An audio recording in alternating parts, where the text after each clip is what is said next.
Well, to my utter relief, I have finally finished the Halloween special I agreed to do for Manic Expression, and I am really hoping that that will free up my schedule a little more in the near future. But I gotta say though, I think I put way too much time into this to not put it out there for anyone who wants to tear it down. So if you ever wanted to see a low-budget review slash reading slash reenactment of scary stories to tell in the dark, the most challenged and censored children's scary storybook of all time, check out either of these links right here, or just search for it in the YouTube channel. It's been up a couple days now, actually. But also, though, one other thing, and I think this is the one that the people watching this video are going to be more interested in, because you seem to love when I dance like an idiot. We've also completed over there the 500-member special, where all the volunteers lip-sync and dance to the song called Too Drunk to Dream. So if you want to see the contribution I sent in, me just dancing by myself to it, showing weirdest moves, yeah, that's this link right here, or again the YouTube channel. And if you want to see the completed special, which I'm not actually in very much because everyone else is probably more entertaining than I am, but they did give me the closing note, so I was very, very happy to see that. That was very satisfying. But yeah, check out either of these links right there. And okay, enough hawking my stuff. Let's get to the episode. This is Twilight Time, the episode about how Twilight takes the Cutie Mark Crusaders on as students in magic, in Sweetie Belle's case, and potion making for Apple Bloom, because I guess it helps her grow apple trees and whatnot to help out on the farm, and then mechanics for Scootaloo, so she can repair unicycles and scooters and whatever. But anyway, though, when Diamond Tiara starts showing off at school, showing off her butler, actually, and then getting all the attention for something she didn't even do, hint, hint, they wish for a way to one-up her, and so, sure enough, when Diamond Tiara starts making fun of them, making fun of them and saying that she can meet famous celebrities in Manhattan, they resort to dropping Twilight's name, saying that they get to hang out with her anytime. And then when Diamond Tiara changes her tune and starts trying to get in their good graces, and then furthermore telling the class about how they get to hang out with Twilight so she can be just below them in the chain of commands to get to Twilight, yeah, they start to get carried away, even though they're reluctant at first, and they start taking advantage of Twilight's fame to get things for themselves, which, of course, eventually blows up in their face when everybody tries to follow them to their lessons with Twilight, and they have to make things right in the last 2 minutes of the episode. So, okay. In a nutshell, like, I think that, okay, this episode, first of all, definitely needed to happen, right? Because Twilight, how her role as a princess would change things. I mean, we did get into that a little bit, well, a good bit in the first episode, but that was just between Twilight and her friends specifically, not like how it changes their day-to-day lives, how everyone else might see Twilight differently and still see the friends the same. We haven't had any of that, and in this especially, how a completely different group, how their lives would change because of Twilight being made a princess. Yeah, the Cutie Mark Crusaders, you'd think they especially would hit this point at some time because, they're little kids. I mean, they and now they know a famous celebrity that they've hung out. They knew her before she was famous, and now like she's teaching them private lessons. So I mean, yeah, okay, this definitely needed to happen. But yeah, that said, the episode we get, I mean, right or wrong, all I could really think about the whole time is what this episode wasn't. Like, I was really looking forward to the episode, just exploring the relationship between Twilight and the Crusaders, and just how they feel about cashing in on her name, like how they'd like to, but then, yeah, that versus what Twilight herself actually means to them, and then just in general, like, just how they maybe grow and change in this episode. And I mean, they do learn a lesson, which I guess counts as growing them, but just, yeah, the episode about how they grow and change, and just like adapt to the ups and the downs as they come, and then learn a lesson at the end of a carefully constructed arc. Like, no, this is just more the generic story we've seen about, one friend cashing in on something another friend has that everyone wants, and then just or cashing in on something and then getting shallow popularity and insincere favors, and living that life, and then realizing that no, they shouldn't have. I mean, it feels like sort of after school special-ish. Like, like you want the Route 66 episode about heroin with Robert Duvall that's very no-nonsense and very heartfelt at the same time, and, very, like, okay, we need to cut the drama and focus on just the facts here, but while still, like I said, being very heartfelt. Like, nope, you got the after-school special about how, everybody saying the very deliberate points which count as an intervention. Well, did you know that smoking causes cancer? Or or just, what am I thinking of? Like, I've seen some pretty bad ones, like Muppets. A story about some Muppets going, not the Muppets we know, generic knockoff brands, just like going up to this kid who has drugs, like, well, that's cocaine, and that's been killing people every day, and I see you have, just the list of them. Well, we only have one word for your drugs. No. And that, actually, compared to that, the cartoon special where they say, there's a million billion wonderful ways to say no. If you've heard Doug Walker's review of that, compared to the Muppet one, that was not half bad, but I mean, like, that's the direction we're going in here, just more the stagey, obvious sort of points instead of the sort of genuine exploration. Like, it doesn't feel so much like the Crusaders story. It just sort of feels like using them as the mouthpiece. Yeah, that's kind of this episode. Yeah, not focused so much on what happened with these characters, just on the story that it wants to tell about using someone's fame to your advantage, and then having to realize that it was wrong. And specifically the ways in which that happens, the Crusaders, they, of course we go through the thing where they don't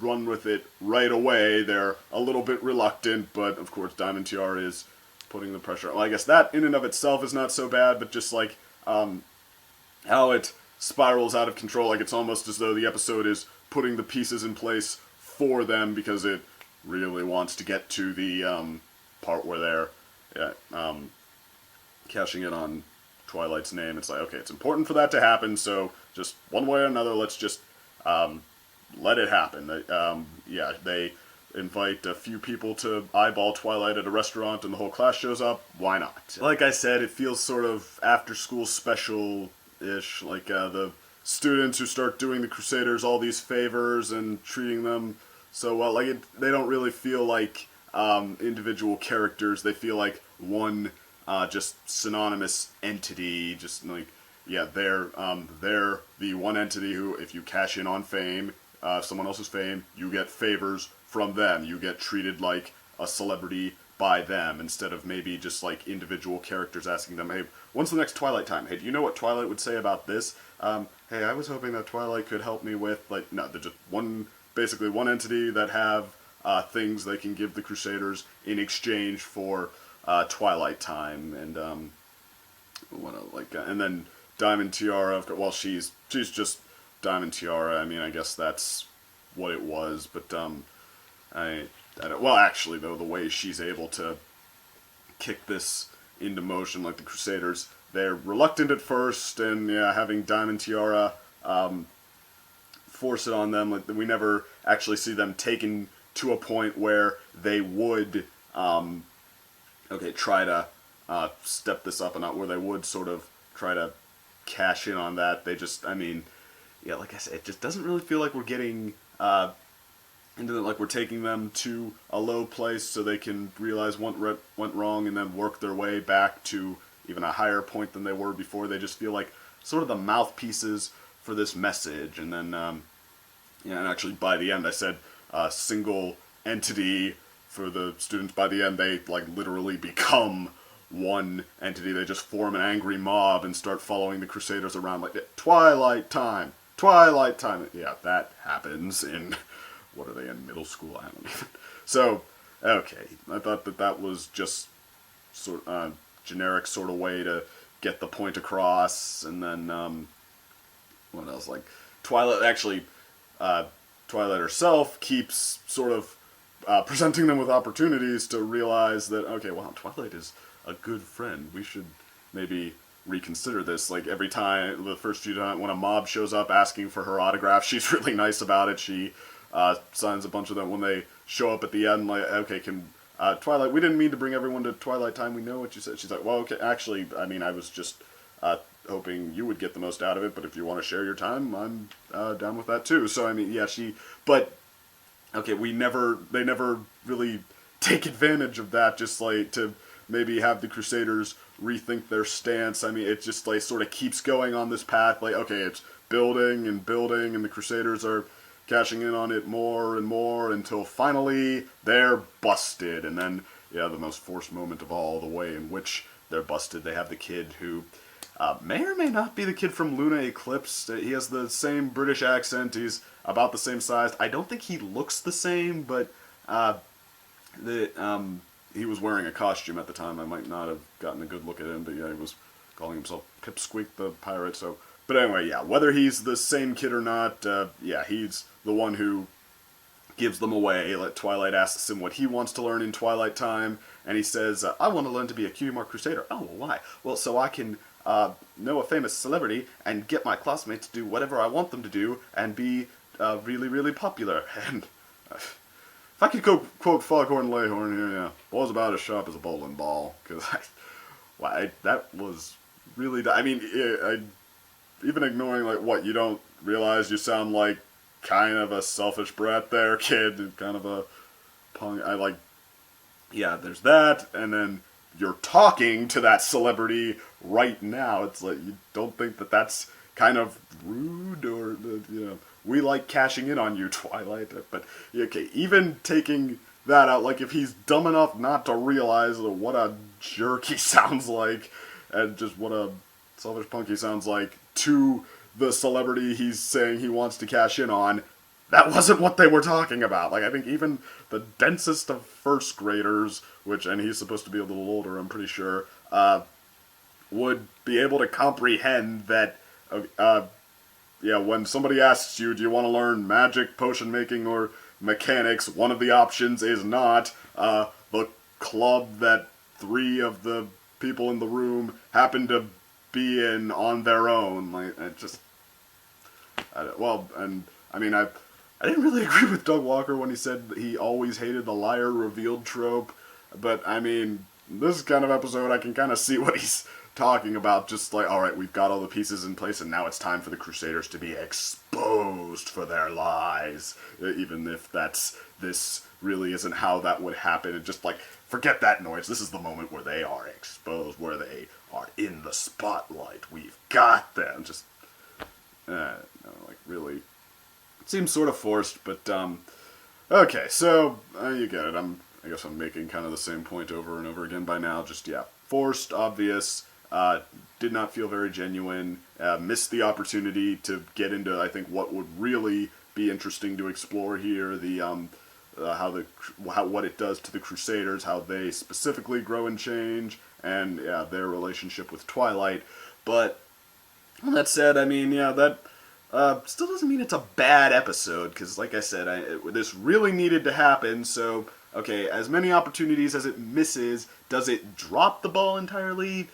Not really. I mean, I'd have to say that, okay, it still is that episode we needed. It still basically makes the points it needs to make, and I mean, and it's still, well, I tried to look back through to see, like, okay, is there anything great that I forgot about here? And not really, but it does have its moments. Like, it does give us the plot that, like I said, needed to happen, with moments worth watching it for. Like, well, actually, I thought the first 5 minutes or so just were doing just fine. Like, how they take these classes with Twilight, Apple Bloom creating a plant that thinks she did such a bad job that it's hacking and coughing until Applebee's like, playing it up a bit, aren't you, fella? But, and then, Diamond Tiara using her butler, her old butler with creaky hips to get having him do acrobatics to get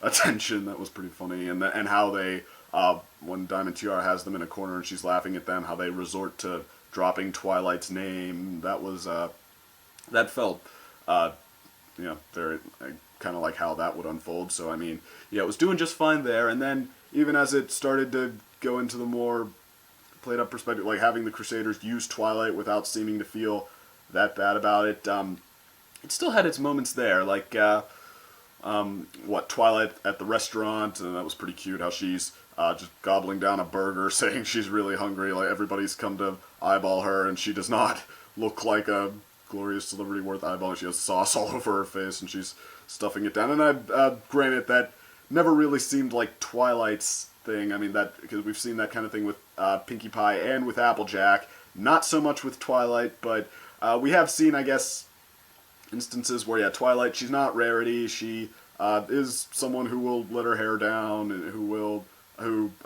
doesn't worry that much how she comes across, unless someone who's really important to her is there, like important in a ranking sort of a sense, like the princess, or just, yeah, characters she knows she's supposed to be on her best behavior in front of. Like, outside of that, we've seen that she is willing to let her hair down, so I did believe it, and I thought it was pretty cute. And then how Pinkie Pie shows up there too and is spotting the mob of students with cameras every time Twilight turns around, and then they always duck in time whenever she looks. That was kind of fun, just, amusing little Pinkie Pie moment. And what else? And just in general, I guess it was kind of nice to see Sweetie Belle get the hang of magic, moving that along at least, and how the Crusaders reconcile with Twilight at the end. They use what they have, even though Twilight made them show that they've made progress in their lessons to prove that they didn't just invite the students over or they didn't just take the lessons so they could cash in on Twilight's name, and they don't pull it off. They still blow the lessons they were trying to pass, so, okay, yeah, obvious, so they didn't pull it off, but then at the end, they apologized to Twilight by growing a flower that they put in her hair that wasn't what they were supposed to learn, but it proves that they've made some progress, so, okay, that was okay. And, one thing though about this episode is, it was kind of odd to see Sweetie Belle take the lead, because, it's more her episode than everyone else's, than the other two, I guess, because Twilight, is teaching her magic, because, that's what Twilight knows the most about, of course, and she's the one who does the journal entry at the end, and she's the one who keeps taking the lead. But like I said, that was kind of odd to see, because she has been sort of the last one to do that so far, and and it's so, and she does so by trying to manipulate everyone. Just every time something goes wrong, she's like, "Don't worry, I got this." But yeah, that didn't feel all that Sweetie Belle, because she's been manipulative before, but she was like good-natured and deceptive, so it was like she was the kind of little rapscallion. It's like, okay, she is not innocent, but you can only really smile and shake your head at it. Here, it's just like, no, she's not good-natured and devious, she's just devious, so, well, whatever. But yeah, little odd to see, I guess, but the only point there. But yeah, I guess, so overall I'm gonna say that, yeah, it's a good idea with mediocre execution, which is kind of what I said about Three's a Crowd, but of the two, I would probably prefer Three's a Crowd. This one, it's okay. It's, not bad. It, I was disappointed by it, but I was not unhappy to have seen it. I thought it